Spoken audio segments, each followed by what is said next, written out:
Hi guys. मैंने तुम लोग को बोला था कि मैं इंडिविजुअल सब्जेक्ट्स के ऊपर वीडियोस बनाने वाली हूँ। सो ये एक है उनमें से। Let's start this one. I am going to talk about the correct approach in drafting. तो जो ड्राफ्टिंग का सब्जेक्ट है ये सीएस प्रोफेशनल में होता है, ग्रुप वन में होता है। एंड इसके साथ एथिक्स और टैक्स भी होते हैं। एथिक्स बहुत इजी है, टैक्स में अक्सर फेल हो जाते हैं बच्चे बिकॉज कुछ भी आ सकता है उसमें, थोड़ा सा वाइड है वो। एनीवे, ड्राफ्टिंग तो मैंने इसको एक्चुअली दो पार्ट्स में डिवाइड किया है इस वीडियो में। ड्राफ्टिंग एक तो स्टडी, मतलब आप कैसे पढ़ना चाहिए ड्राफ्टिंग, एंड दूसरा एग्ज़ाम और आंसर राइटिंग, मतलब एग्ज़ाम में कैसे फेस करना है एंड आंसर्स कैसे लिखने हैं ड्राफ्टिंग में। एंड आई थिंक ड्राफ्टिंग बहुत ज़्यादा इम्पॉर्टेंट है एक सी एस स्टूडेंट के लिए, also for LLB students. Drafting बहुत इंपॉर्टेंट होती है। कंपनी में ड्राफ्टिंग होती है बहुत ज़्यादा। अगर आप कंपनी में जाते हो CS बन के, तो वहाँ पे तो सिर्फ ड्राफ्टिंग ही ड्राफ्टिंग है, बहुत ज़्यादा है। एंड बहुत इंटरेस्टिंग है ड्राफ्टिंग, बिकॉज चीज़ें एक बार अगर आपने समझ ली, एक बार फॉर्मेट समझ लिया, तब तो फिर बहुत ईजी है। Okay, so let's start this one कि स्टडी कैसे करना है आपको ड्राफ्टिंग। मैंने जो किया था मैं एकदम वही बताने वाली हूँ, एंड मेरे लिए तो बहुत ज़्यादा हेल्पफुल था। पहले मैं छोटा सा ये वाला सेक्शन स्टार्ट करती हूँ कि एग्ज़ाम में क्या करना होता है। ड्राफ्टिंग का जो पेपर है, अपने माइंड में ये चीज़ बिठा लो कि ड्राफ्टिंग में थ्योरी भी होती है और ड्राफ्ट्स भी होते हैं। तुम ये सोच के जाओगे कि मैं सिर्फ थ्योरी कर लूँगा, तो वो पॉसिबल नहीं है। 50-50 चांसेस हैं, 50 मार्क्स का वो आ सकते हैं, 50 मार्क्स के ड्राफ्ट्स। सो एक भी चीज़ छोड़ना बिल्कुल ठीक नहीं है, ठीक है। सो इसमें ये होता है, हाँ, तो टाइम मैनेजमेंट बहुत ज़्यादा ज़रूरी है अगर तुम आंसर्स लिख रहे हो। एंड मेरा एक्सपीरियंस ये है that I solve 100% paper and 30 minutes extra थे मेरे पास।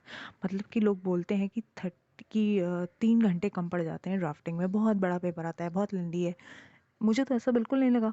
एंड मैंने तो बहुत ज़्यादा अटैम्प्ट किया, मैंने 100% अटैम्प्ट किया, मैं एक भी चीज़ नहीं छोड़ती हूँ। मुझे तो बहुत सही लगा था। एंड बस तुम्हें स्पीड होनी चाहिए। स्पीड है तुम्हारे पास तो तुम बहुत जल्दी जल्दी कर लोगे। एंड ऑफ कोर्स आना भी चाहिए अंदर क्या लिखना है, वरना सोचते बैठोगे तो टाइम तो वेस्ट हो ही जाएगा। दूसरा क्या है, each draft has its own theory. बिल्कुल सही बात है। जैसे कि विल हो गया, तुम सोच रहे हो विल बनाने का आएगा तो उसके अंदर पढ़ने की क्या ज़रूरत है, बस विल का तुमने ड्राफ्ट देख लिया और तुम चले गए। ऐसा नहीं होने वाला, बिकॉज थ्योरी में आ सकता है what is a will, what is a codicil, कुछ भी आ सकता है थ्योरी में। 5 नंबर 4 नंबर का, 3-3 नंबर के भी अब तो बहुत आते हैं। तो every draft has its own theory. अगर कोई ड्राफ्ट कर रहे हो तो उसकी थ्योरी पता होनी बहुत ज़रूरी है। That's it. अब मोस्ट इंपॉर्टेंट चीज़ में आते हैं, विच इज़ स्टडी। कैसे पढ़ना है इसको। एज आई सेड, ड्राफ्टिंग जो है दो पार्ट्स में डिवाइडेड है, थ्योरी एंड ड्राफ्ट्स। 1:1 का मान के चलो, कभी भी एक चीज़ करके और दूसरा छोड़ के नहीं जाना चाहिए। बिकॉज यार, एग्ज़ाम पास नहीं करना है तुम्हें, ड्राफ्टिंग फ्यूचर में जब करोगे जाके तो आनी भी तो चाहिए ना। दूसरी चीज़, मॉड्यूल इज़ इनफ। जो तुम्हारा मॉड्यूल में दिया हुआ है वो बहुत है, एक्स्ट्रा और कहीं कुछ देखने की ज़रूरत नहीं है, ठीक है। और कोचिंग की अगर मैं बात करूँ, ड्राफ्टिंग में कोचिंग बिल्कुल भी मत लेना, कोई ज़रूरत नहीं है। यूट्यूब पे मैराथॉन्स पड़े होते हैं। एक यस अकेडमी हो गया, इंस्पायर अकेडमी हो गया, इनके मैराथॉन्स देख लो एंड हो जाएगा। मेरा भी हो गया था, बिकॉज बिल्कुल ज़रूरत नहीं पड़ती है। एंड मैं भी इंडिविजुअल वीडियोस डालूंगी जो CS प्रोफेशनल वाले हैं, जो एग्जीक्यूटिव वाले हैं, जिन्हें ऐसे ही सिर्फ सीखना है ड्राफ्टिंग, मैं ज़रूर वीडियोस डालूंगी ना, उसको देखना, ठीक है। दूसरी चीज़ पे आते हैं, द लिस्ट ऑफ ड्राफ्ट्स। मैंने एक लिस्ट बनाई है, मैंने पढ़ते टाइम वो लिस्ट बनाई थी। और एक एक ड्राफ्ट बना के जाना होता है। एटलीस्ट एक बार तुमने घर पे वो ड्राफ्ट तुम्हें समझना चाहिए पढ़ते टाइम। एंड दूसरी बार जब वो ड्राफ्ट बनाओगे तो अपने आप बनाओ पूरा। जब तुम अपने आप बनाने बैठोगे ड्राफ्ट, तब तुम्हें समझ में आएगा कि तुम्हें क्या नहीं आता है, जो कि बहुत होगा। बिकॉज फॉर्मेट रटना एक अलग चीज़ है ना, उसे खुद से बनाना एक अलग चीज़ है, ठीक है। तो okay, and make it on your own. हाँ, अपने आप बनाओ, ठीक है। अब मैं जो लिस्ट बता रही हूँ तुम लोगों को, वो ड्राफ्ट तुम्हें एक बार ज़िंदगी में मिनिमम बनानी है बिफोर एग्ज़ाम्स। एंड मैं इंडिविजुअल ये जो लिस्ट है ड्राफ्ट्स की, मैं वो बताऊंगी नेक्स्ट वीडियोस में कि कैसे वो ड्राफ्ट्स बनाने हैं एंड उसके पीछे का लॉजिक क्या है, सो दैट तुम बस एक बार ये बनाओ और उसके बाद तुम्हें कभी देखने की भी ज़रूरत ना पड़े। तो मैं खुद भी आज बैठे बैठे कोई भी ड्राफ्ट बना सकती हूँ, बिकॉज मुझे वो चीज़ समझ में आ गई है, ठीक है। तो लिस्ट में आते हैं। ये देखो, मैंने लिस्ट बनाई तुम लोग के लिए। पहली चीज़ मैंने शॉर्ट फॉर्म में लिखा है एंड समझ में आ जाएगा, एफिडेविट्स।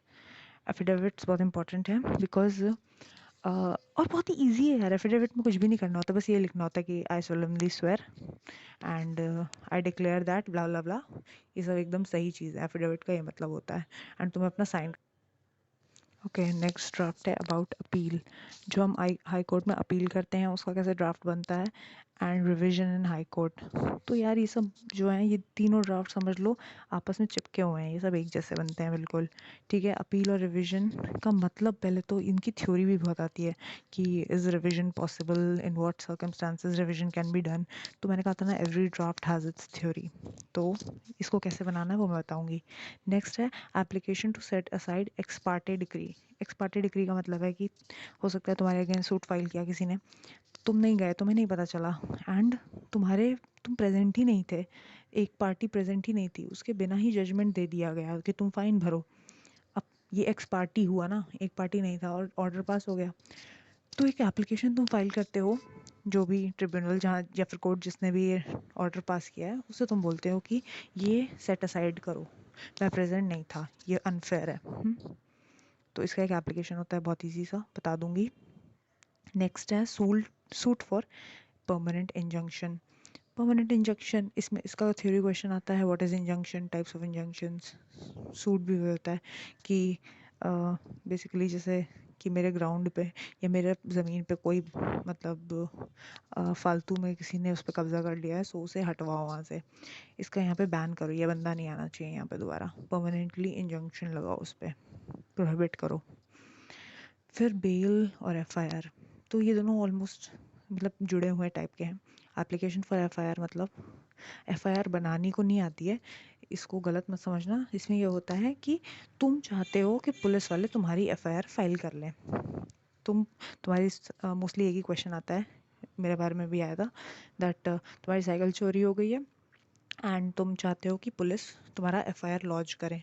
तो तुम पुलिस को एप्लीकेशन में लिख के दोगे कि मेरे साथ ये हुआ, प्लीज़ मेरी एफआईआर लिख लो, बस। इसलिए एप्लीकेशन है वो फॉर एफआईआर। और बेल में यही होता है कि एंटिसिपेटरी बेल, इसका भी क्वेश्चन आता है थ्योरी वाला। ओके। और ejectment and arrears of rent suit, ये बहुत ज़्यादा आता है, इसका मतलब समझ लो। बेसिकली इसका ये मतलब है, तुमने अपनी प्रॉपर्टी रेंट पे दी किसी को, एंड तुम्हारा वो जो किराएदार है उसने एक तो किराया नहीं दिया 2-3 महीने का, दूसरी चीज़ वो हट भी नहीं रहा, तुमने उसको नोटिस भी भेजा कि निकलो मेरी प्रॉपर्टी से, मुझे वहाँ खुद रहना है, तुमने कहा, तो वो हट भी नहीं रहा, तो इसीलिए तुम सूट फाइल करते हो एक कोर्ट में कि इस बंदे को हटाओ, इजेक्टमेंट हटाओ इसे, एंड अरियर्स ऑफ रेंट, जो बचा हुआ रेंट है मुझे वो भी दिलवाओ। ठीक है। नेक्स्ट होता है रिट पिटिशन, ये बहुत इंपॉर्टेंट है, 10th नंबर वाला, इसकी थ्योरी बहुत आती है। या फिर ऐसा कर देते हैं कि कोई सर्कमस्टांस बना के दे दिया, आप बोलते हैं बताओ कौन सा रिट पिटिशन लगेगा और उसे फाइल करके दिखाओ। सो ये ड्राफ्ट और थ्योरी कॉम्बो क्वेश्चन भी आ सकता है, ये मुझे तो बहुत इंपॉर्टेंट लगता है। अभी ये रिट्स को लेके लोग कंफ्यूज रहते हैं, तो मैं एक इंडिविजुअल वीडियो बनाऊंगी। रिट्स से डरो नहीं, बहुत ही सिंपल सी चीज़ है, 5 टाइप की रिट्स होती हैं, बस उसके बारे में बता दूंगी। ठीक है। ठीक है, नेक्स्ट क्वेश्चन है आर्टिकल 134A में रहता है स्पेशल लीव पिटिशन SLP, मतलब कि हम अपील नहीं फाइल कर सकते थे सुप्रीम कोर्ट में, ऐसा हमारा केस था, ऐसा नेचर ऑफ केस था कि उसमें अपील अलाउड नहीं है, या फिर हाई कोर्ट एक सर्टिफिकेट देता है कि जाओ आगे, अगर मेरे डिसीजन से खुश नहीं हो तो अपील फाइल करो सुप्रीम कोर्ट में। बट ऐसे कोई भी तुम नहीं फाइल कर पा रहे हो बिकॉज ऑफ सम रीजंस, तो फिर तुम सुप्रीम कोर्ट में SLP फाइल करते हो। उसका मतलब है तुम एक एप्लीकेशन फाइल करते हो कि तुम सुप्रीम कोर्ट से बोलते हो कि ये रीजंस की वजह से मैं चाहता हूँ कि मेरी अपील आप देखो, मुझे अपील फाइल करने के लिए आप परमिशन दो, स्पेशल लीव पिटिशन। ठीक है, इसका ये मतलब होता है, ये बहुत इंपॉर्टेंट है, ये भी आता है। ओके, नेक्स्ट है लीगल ओपिनियन। ये तो बहुत ही बच्चों का खेल है, लीगल ओपिनियन की थ्योरी बहुत ज़्यादा आती है। थ्योरी, इसके ऊपर मैं एक वीडियो बनाऊंगी, ये बहुत ही इंटरेस्टिंग है एक्चुअली। जो एडवोकेट्स होते हैं जो खुद प्रैक्टिस कर रहे होते हैं वो बहुत ज़्यादा फीस लेते हैं लीगल ओपिनियन के नाम पे, एक ओपिनियन देने का 5,000 10,000 लेते हैं, एक ओपिनियन देने का, क्लैरिटी देने का किसी मैटर। ओके, नेक्स्ट है सेल डीड, ये बहुत ईजी है, तुम्हें बेसिकली यही होता है कि तुम अपनी प्रॉपर्टी बेचना चाहते हो, इसलिए तुम बायर एंड सेलर मिलके एक डीड बनाते हैं, बोलते हैं सेल डीड। अब ये सारे जो है सेल डीड और बिल्डिंग कॉन्ट्रैक्ट सारे एकदम एक जैसे होते हैं। इनका क्या अप्रोच रहेगा उसके बारे में मैं ज़रूर डिस्कस करूँगी, ठीक है। और बिल्डिंग कॉन्ट्रैक्ट में होता है कि तुम दो पार्टीज़ होती हैं, एक तो बिल्डर होता है और एक जो ओनर होता है ऑफ द बिल्डिंग, ठीक है। दूसरा है डेल क्रेडिटर अग्रीमेंट। इसकी थ्योरी इंपॉर्टेंट है और इसके ऊपर न्यूमेरिकल कह रही हूँ, सॉरी, ड्राफ्ट ज़रूर आता है। डेल क्रेडिटर का मतलब होता है एजेंट तो तुम हो ही, लेकिन तुम एक्स्ट्रा रिस्क ले रहे हो टू इंश्योर कि प्रिंसिपल को पेमेंट मिलेगा। तो वो जो एक्स्ट्रा रिस्क है उसके लिए तुम्हें एक्स्ट्रा कमीशन मिलेगा, इसलिए तुम हो del credere agent. Del credere agreement होता है एजेंट और प्रिंसिपल के बीच में, बस एक पॉइंट एक्स्ट्रा आता है, वो एक्स्ट्रा कमीशन, ठीक है। आर्बिट्रेशन अग्रीमेंट बहुत ही ईजी, इसकी थ्योरी बहुत आती है, मोड्स ऑफ रेजोल्यूशन ऑफ वो मोड्स ऑफ वो क्या होता है, ऑल्टरनेट डिस्प्यूट मैकेनिज्म्स जो होते हैं। ओके, नेक्स्ट है गारंटी कॉन्ट्रैक्ट्स। गारंटी की थ्योरी बहुत इंपॉर्टेंट है बिकॉज इसमें 3-4 टाइप की गारंटीज दी हुई हैं मॉड्यूल में, और बेसिकली इसकी थ्योरी पे ज़्यादा फोकस करना होता है, ठीक है। और ऑफ कोर्स नेक्स्ट वीडियो में बताऊंगी। बाकी आउटसोर्सिंग एग्रीमेंट ये बहुत ही ईजी है। आउटसोर्सिंग का मतलब होता है जैसे कि एक कंपनी है एंड उसके पास लीगल का काम होता है, सेक्रेटेरियल वर्क है लेट्स से, तो उसने जो सेक्रेटेरियल वर्क है उसने खुद ना करके, वो एक एलएलपी है, कंपनी सेक्रेटरीज का एक एलएलपी फॉर्म है, उसको आउटसोर्स कर दिया कि ये काम तुम देखो, बस यही होता है। और नेक्स्ट है सर्विस एग्रीमेंट, मतलब कि service agreement of course CS के अपॉइंटमेंट या एमडी के अपॉइंटमेंट के लिए जो एग्रीमेंट बनता है। तो मैं जब प्रैक्टिस कर रही थी, मैं जब पढ़ रही थी, तो मैं वो जो एग्रीमेंट था अपॉइंटमेंट का, मैं अपने लिए खुद बनाती थी कि मतलब कि एक तो जो कंपनी सेक्रेटरी जो अपॉइंट हो रहा है उसका नाम, तो उसमें अपना नाम लिखती थी, एंड जो कंपनी में जो अपॉइंट कर रही है उसमें टीसीएस लिखती थी, मुझे मज़ा आता था। ऐसे करके अपॉइंटमेंट अग्रीमेंट बनाओ। मैंने जब आर्टिकल्स कर रही थी तो मैंने अपना अपॉइंटमेंट लेटर खुद बनाया था, इट वाज फन, मज़ा आया, ठीक है। नेक्स्ट है ई कॉन्ट्रैक्ट, इसके ऊपर थ्योरी बहुत आती है, श्रिंक रैप और ऐसे करके एक दो और हैं। बेसिकली वही आई एग्री करके नहीं रहता है, terms and conditions policies Google में और कहीं भी किसी साइट पे चलता है, एक्सेप्ट कुकीज़, तो ये वही है। थ्योरी इंपॉर्टेंट होती है, इसमें सिर्फ थ्योरी ही है। और लीव एंड लाइसेंस एग्रीमेंट पे लोग कंफ्यूज होते हैं, इसके ऊपर डिफरेंसेस आते हैं एग्जाम्स में। लीव एग्रीमेंट का मतलब होता है कि मेरी प्रॉपर्टी पे तुम 10 साल के बाद उसके ज़्यादा नहीं रह सकते हो, you have to leave my property, तो एक अग्रीमेंट में एंटर किया जाता है। जैसे मैंने बोला था ना, ejectment and arrears of rent, वो दुष्ट होते हैं जो लोग रेंट पे आते हैं, वो लोग जाते नहीं हैं, उनको भगाने के लिए होता है ये। दूसरा है लाइसेंस। लाइसेंस वही है कि लेट्स से कि एक लाइसेंसर होता है, एक लाइसेंसी होता है। मेरे पास एक चीज़ को, एक इंटेलेक्चुअल प्रॉपर्टी राइट को यूज़ करने का लाइसेंस है, और मुझे एक्स्ट्रा पैसे कमाने हैं, तो मैंने अपना लाइसेंस दे दिया, तुम्हें टेम्परेरीली यूज़ करो, बदले में रॉयल्टी दो मुझे, ठीक है। नेक्स्ट है कोलैबोरेशन एंड जॉइंट वेंचर। ये तो बहुत ईजी है, जैसे टाटा स्टारबक्स, बेसिकली इसमें एक इंडियन कंपनी होती है, एक फॉरेन कंपनी, मिलके दोनों कोलैबोरेट कर जाते हैं। तो मैं तो हमेशा टाटा और स्टारबक्स का एग्जांपल लेके करती थी, ठीक है। और नेक्स्ट है, बता रही हूँ, ऑलमोस्ट ख़त्म होने वाला है, ऑलमोस्ट ख़त्म होने वाला है। नेक्स्ट है हाइपोथेकेशन एग्रीमेंट। इसकी थ्योरी और लोग कंफ्यूज हो जाते हैं, बट इतना डिफ़िकल्ट नहीं है। हाइपोथेकेशन का थ्योरी मैं एक नेक्स्ट वीडियो में बताऊंगी, ठीक है। प्रॉमिसरी नोट छोटा सा होता है, एक चीज़ होती है इसमें बस, कि प्रॉमिस करते हैं कि हम पे कर देंगे certain some of money, pair होता है, एक पे ही होता है, बस यही है इसमें। नेक्स्ट है पावर ऑफ अटर्नी। ये बहुत ज़्यादा इंपॉर्टेंट है बिकॉज इसके ऊपर थ्योरी आती है, एंड दो टाइप के पावर ऑफ अटर्नीज होते हैं, एक जनरल होता है, एक स्पेशल पावर ऑफ अटर्नी होता है, ठीक है। जनरल का मतलब होता है जैसे एक कंपनी है, उसने अपने एमडी के साथ मिलके एक पावर ऑफ अटर्नी, मतलब उसके साथ मिलके नहीं, मतलब एक अपने एमडी के लिए उसके फेवर में पावर ऑफ अटर्नी निकाल दिया, एग्जीक्यूट कर दिया कि हमारी कंपनी के सारे ऑपरेशनल मैटर्स एमडी देखेगा। तो ये जनरल है, मतलब हर टाइप का काम देखेगा। स्पेशल होता है जैसे मेरी फ्रेंड जो फॉरेन में रहती है, उसको अगर यहाँ पे अपनी प्रॉपर्टी सेल करवानी है, तो वो यहाँ आएगी, उसके लिए उससे अच्छा वो मेरे लिए, मेरे फेवर में एक special power of attorney execute कर देगी कि मैं उसके बिहाफ पे यहाँ पे सारा इस प्रॉपर्टी को लेके बेचना और सारा काम मैं देखूंगी एंड कलेक्ट भी मैं ही करूँगी सम। बस यही होता है इन दोनों में डिफरेंस, मतलब कि एक स्पेसिफिक काम के लिए मैंने वो किया उसे अपॉइंट। पावर ऑफ अटॉर्नी में थ्योरी इंपॉर्टेंट होती है। नेक्स्ट है विल, नंबर 26 में। विल एक्चुअली इतनी डिफ़िकल्ट नहीं है बनाना, बहुत इजी है। वही विल के लिए ये होता है कि एक दो चीज़ें थ्योरी में बहुत इंपॉर्टेंट हैं, उन पे क्वेश्चंस आते हैं एक केस स्टडी टाइप का बना के, तो वो नेक्स्ट वीडियो में ज़रूर देखने की कोशिश करना, ठीक है। नेक्स्ट है release and रिलिक्विशमेंट agreement.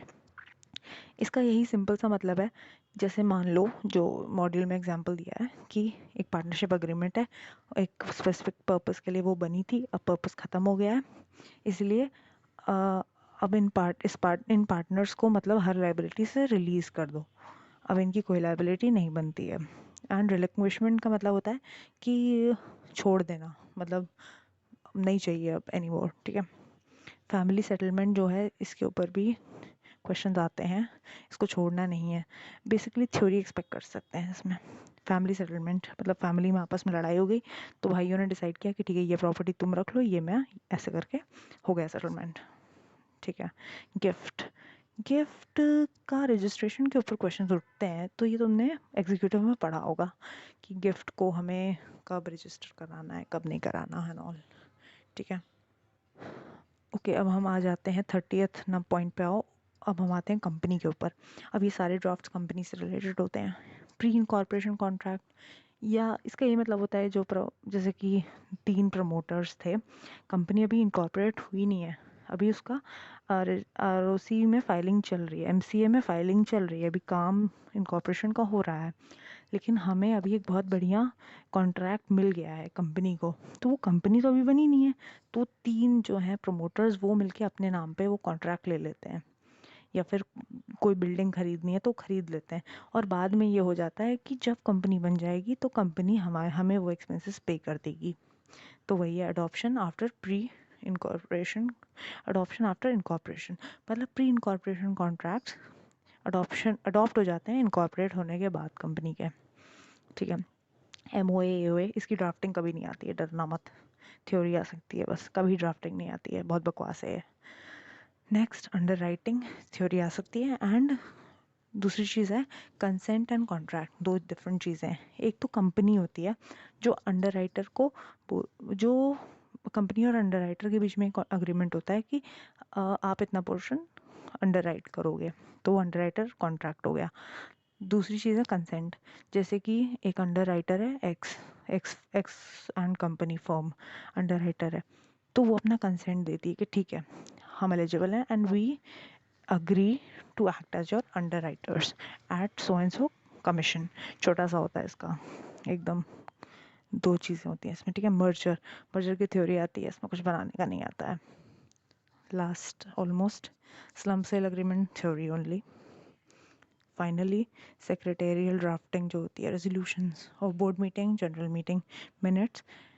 Actually secretarial standards की जो थ्योरी है उससे केस बन बन के बहुत क्वेश्चंस आते हैं। फर्स्ट क्वेश्चन मोस्टली यही होता है, एक केस बना के दे देते हैं, बोलते हैं सेक्रेटेरियल स्टैंडर्ड 1 फॉलो हो रहा है क्या, क्या प्रॉब्लम है इसमें, एट्सेट्रा एट्सेट्रा। तो मैं नेक्स्ट वीडियो में इसके बारे में ज़रूर बात करूँगी, ठीक है। Finally notice of AGM, board meeting, postponement of AGM, इन सब के न्यूज़पेपर में नोटिस या वेबसाइट पर नोटिस कैसे देना होता है, इसकी ड्राफ्टिंग बहुत ही बच्चों वाली होती है। तो अभी के लिए इतना ही, एंड मैं नेक्स्ट वीडियो में ज़रूर बताऊंगी, so try to see that video. Okay, take care guys, bye bye.